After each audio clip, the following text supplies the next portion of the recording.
ఇప్పుడు మనం 7th క్లాస్లోని ఒక స్టోరీ ఉంది. దాని పేరు గంటే కి ఆవాజ్.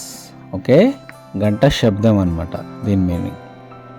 ఇక లెసన్లోకి వెళ్తే, పురానే జమానే की बात है, एक था नरसापुर नगर, वहाँ चारों ओर से पहाड़ियों और जंगलों से घिरा था।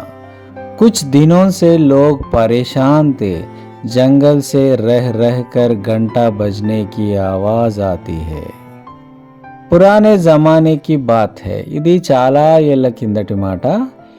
ఏక్తా నర్సాపూర్ నగర్, అక్కడ నర్సాపూర్ నగర్ అనే రాజ్యం ఉంది. వహా చారో ఓర్ సే పహాడియో ఔర్ జంగలోం సే గిరా తా, ఆ ఊరు ఏదైతే ఉందో నర్సాపూర్ నగర్. నర్సాపూర్ నగర్ అన్ని వైపులా కొండలు మరియు అడవితో చుట్టబడింది. కుచ్ దినోం సే లోగ్ పరేషాన్ తే, కొన్ని రోజుల నుంచి అక్కడ పబ్లిక్ అంతా పరేషాన్ అంటే టెన్షన్, బాధలో ఉన్నారు. జంగల్ సే రెహ్ రెహకర్ గంటా బజ్నేకి ఆవాజ్ ఆతి, అయితే అడవిలో నుంచి గంట శబ్దం వినిపిస్తుంది అనమాట. కొన్నిసార్లు ఆగుతుంది, కొన్నిసార్లు వస్తుంది. ఓకే, తర్వాత ఏమైందో చూద్దాం. లోగ్ హైరాన్ హోకర్ ఏక్ దూసరే సే పూछते, బాయి ये आवाज़ कहाँ से आ रही है, हमें तो बहुत डर लग रहा है. ఓకే, అక్కడ ప్రజలు ఏం చేస్తారంటే, లోగ్ హైరాన్ హోకర్ ఏక్ దూసరే సే పూछते, అక్కడ ప్రజలు భయపడి ఒకరినొకరు అడుగుతుంటారు. ఎట్లా, బాయి ఏ ఆవాజ్ కహా సే ఆ రహీ హై, అన్నా ఈ శబ్దం ఎక్కడి నుంచి వస్తుంది. హమే తో బహుత్ డర్ లగ్ రహా హై, మాకు ఈ శబ్దం వింటే మస్తు భయం అవుతుందని చెప్పేసి వాళ్ళు అనుకుంటూ ఉంటారనమాట, ఒకరినొకరు అడుగుతూ ఉంటారు. నెక్స్ట్, రాత్ హోనే పర్ గంటే కి ఆవాజ్ ఔర్ తేజ్ హో జాతి, లోగ్ నీంद छोड़कर रात रात भर जागने लगे, न जाने यहाँ आवाज कहाँ से आ रही है, लगता है कुछ बुरा होने वाला है. అయితే ఇక్కడ ఏం జరుగుతుందంటే, రాత్ హోనే పర్ గంటే కి ఆవాజ్ ఔర్ తేజ్ హో జాతి అంటే నైట్ పూట ఈ గంట శబ్దం ఇంకా ఎక్కువ వస్తుంటుంది. లోగ్ నీంద్ చోడ్కర్ రాత్ రాత్ భర్ జాగ్నే లగే, ప్రజలు నిద్ర వదిలేసి రాత్రి అంతా మేల్కొనే ఉంటారు, ఏమొస్తుంది ఎక్కడి నుంచి వస్తుంది అని చెప్పేసి. నా జానే యహా ఆవాజ్ కహా సే ఆ రహీ హై, నా జానే యహ్ ఆవాజ్ కహా సే ఆ రహీ హై, ఈ శబ్దం ఎక్కడి నుంచి వస్తుందో వాళ్ళకి ఎంతకు అంత చిక్కడం లేదనమాట. లగ్తా హై కుచ్ బురా హోనే వాలా హై, ఏదో మనకు అరిష్టం జరగబోతుందని వాళ్ళు భావిస్తూ ఉన్నారనమాట. తర్వాత ఏం జరిగిందో చూద్దాం.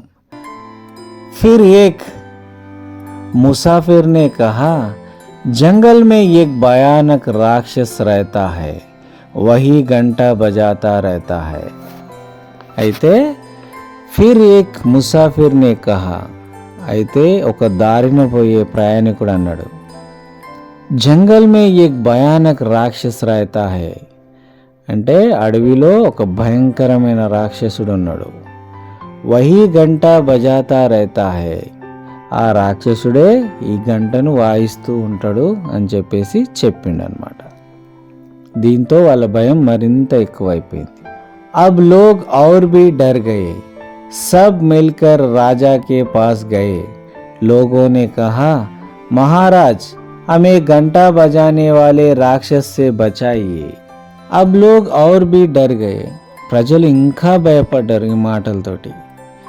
సబ్ మిల్కర్ రాజా కే పాస్ గయే, లోగోనే కహా, అందరు కలిసి మహారాజ్ దగ్గరికి పోయి అడిగారు. ఏమని, మహారాజా హమే ఘంటా బజానే వాలే రాక్షస్ సే బచాయే, మమ్మల్ని ఆ గంట వాయించే రాక్షసుడి నుంచి మమ్మల్ని కాపాడండి అని చెప్పి మహారాజుకు విన్నపించుకున్నారు, వేడుకున్నారనమాట. తర్వాత ఏమైందో చూద్దాం. అప్పుడు మహారాజ్ ఏమన్నాడో చూద్దాం. ఉన్హోనే కహా, జో భీ ఘంటా బజానే వాలే రాక్షస్ సే ముక్తి దిలాయేగా ఉస్సే ఢేర్ సారా ఇనాం దియా జాయేగా. ఓకే, మహారాజా అన్నాడు, उन्होंने कहा అతనేమన్నాడు మహారాజ్ అంటే जो भी घंटा बजाने वाले राक्षस से मुक्ति दिलाएगा उसे ढेर सारा इनाम दिया जाएगा. ఎవరైతే గంట వాయించే రాక్షసు నుంచి మనందరినీ ముక్తి కలిగిస్తాడో వాళ్ళకి ఎంత అడిగితే అంత ఇనాం బహుమతి ధనం బహుమతిగా ఇవ్వబడుతుందని చెప్పేసి మహారాజు చెప్పిండు. తర్వాత ఏమైందో చూద్దాం. उसी नगर में होशियार लड़की रहती थी. वह राजा के पास गई. उसने कहा महाराज मैं घंटा बजाने वाले राक्षस का मुकाबला करूँगी. ఓకే, అదే ఊర్లో ఒక తెలివైన అమ్మాయి ఉందన్నమాట. ఒక అమ్మాయి ఉంది. ఆ అమ్మాయి మహారాజ్ దగ్గరికి వెళ్ళింది. ఉసీ నగర్ మే హోషియార్ లడ్కీ रहती थी. అదే నగరంలో ఒక తెలివైన అమ్మాయి ఉంటుందన్నమాట. వహ రాజాకే పాస్ గయి. ఆమె మహారాజ్ దగ్గరికి వెళ్ళింది. ఉస్నే కహా మహారాజ్ మై గంటా బజానే వాలే రాక్షస్ కా ముకాబలా కరుంగి. మహారాజా ఎవరైతే గంట వాయిస్తున్న రాక్షసుడు ఉన్నాడో అతనితో నేను పోరాడి మీకు ముక్తి కలిగిస్తానని చెప్పేసి చెప్పిందనమాట. సబ్ లోగ్ ఆశ్చర్యచకిత్ थे. लड़की जंगल गई. वहाँ उसने कांटे और झाड़ियाँ साफ कर एक झोपड़ी बनाई. वहाँ पशु पक्षी आने लगे. सब लोग आश्चर्यचकित थे. अंदर ఆశ్చర్యపోయారు అమ్మాయిని చూసి. లడ్కీ జంగల్ గయి. ఆ అమ్మాయి ఫారెస్ట్కి వెళ్ళిపోయింది, అడవికి వెళ్ళిపోయింది అనమాట. वहाँ उसने कांटे और झाड़ियाँ साफ कर एक झोपड़ी बनाई. అక్కడున్న ముళ్ళు ప్లస్ చెట్ల అన్ని పొదలు సాఫ్ చేసి ఒక గుడిసె తయారు చేసుకుంది. వహా పశు పక్షి ఆనే లగే. అక్కడికి పశువులు పక్షులు అన్నీ వస్తున్నాయి అన్నమాట. ఓకే, తర్వాత ఏమైందో చూద్దాం. एक दिन घंटे की आवाज सुनाई दी तो लड़की उसी दशा की ओर दौड़ी. देखा कि सामने बंदरों का झुंड है. उन्हीं के बीच एक बड़ा सा घंटा पड़ा है. बंदर रह रह कर उसे बजाते. ओके, एक दिन घंटे की आवाज सुनाई दी. ఒక రోజు గంట వాయిస్తున్న శబ్దం వినిపించింది. तो लड़की उसी दिशा की ओर दौड़ी. ఆ అమ్మాయి అదే డైరెక్షన్లో ఉరికిందనమాట. ఎక్కడైతే సౌండ్ వస్తుందో అక్కడనే. దేకాకి సామ్నే బందరోం కా జుండ్ హై. ముందట చూసేసరికి అన్ని కోతుల గుంపు ఉందన్నమాట. ఉనీకే బీచ్ ఏక్ బడాసా గంటా పడా హై. ఆ కోతుల మధ్యలో ఒక పెద్ద గంట ఉందన్నమాట. బందర్ రహ్ రహకర్ ఉసే బజాతే.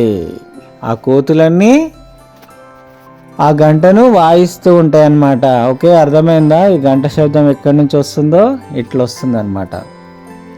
लड़की ने एक थैली में ढेर सारे फल भरकर बंदरों के आगे डाल दिए. सब बंदर फल खाने में लग गए. ఓకే, అప్పుడు అమ్మాయి ఏం చేసింది తెలివిగా, लड़की ने एक थैली में ढेर सारे फल भरकर बंदरों के आगे डाल दिए. ఒక సంచిలా పండ్లు అన్నీ తీసుకెళ్ళి ఆ కోతుల ముందట వేసేసింది అనమాట ఈ అమ్మాయి. సబ్ బందర్ ఫల్ ఖానే మే లగ్ గయే. కోతులన్నీ ఆ పండ్లను తినడం స్టార్ట్ చేసినాయి. అప్పుడు ఈ అమ్మాయి ఏం చేసిందంటే, లడ్కీనే గంటా ఉఠాయా और खुशी खुशी घर पहुंची. वह समझ गई थी कि घंटे वाले राक्षस की बात झूठी है. वास्तव में घंटा बंदर ही बजाते थे. ओके, लड़की ने घंटा उठाया और खुशी खुशी घर पहुंची. ఆ అమ్మాయి ఆ కోతులు బిజీ ఉండడం వల్ల ఆ పక్కనే ఉన్న గంట తీసుకొని ఇంటికి వెళ్ళిపోయింది అనమాట. వా సమజ్ గయి థీ కి గంటే వాలే రాక్షస్ కి బాత్ జూటీ హే. అప్పుడు అర్థమైంది ఆమెకి, ఈ గంట వాయించే రాక్షసుడు అసలు లేనే లేడు, ఈ గంటను కోతులు వాయిస్తున్నాయని చెప్పేసి. వాస్తవమే గంట బందర్ హీ బజాతే. నిజానికి గంటను వాయించేది ఎవరు? కోతులు మాత్రమే. उस दिन के बाद से घंटा बजने की आवाज़ किसी ने नहीं सुनी. ఆ రోజు నుంచి గంట శబ్దం అక్కడ వినిపించలేదన్నమాట. హోషియార్ లడ్కీకో రాజాకి ఓర్సే డేర్ సారే ఉపహార్ మిలే. ఆ తెలివైన అమ్మాయికి మహారాజు నుంచి చాలా గిఫ్ట్ వచ్చిందనమాట. గిఫ్ట్ అంటే ఆమెకు బహుమానం ఇచ్చిండు మహారాజు అనమాట. ఓకే, ఆమె తెలివికి. సబ్నే ఉస్కి హోషియారీ ఔర్ హిమ్మత్కి ప్రశంసాకి. అందరూ ఆమె తెలివిని ఆమె ధైర్యాన్ని మెచ్చుకున్నారనమాట. Okay, this is the end of the story. ఏదైనా మనం చూడండి నమ్మకూడదు, విని మనం ఒక నిర్ణయానికి రాకూడదు అనేది ఈ స్టోరీ యొక్క అర్థం. Okay, please do subscribe, like and share our channel.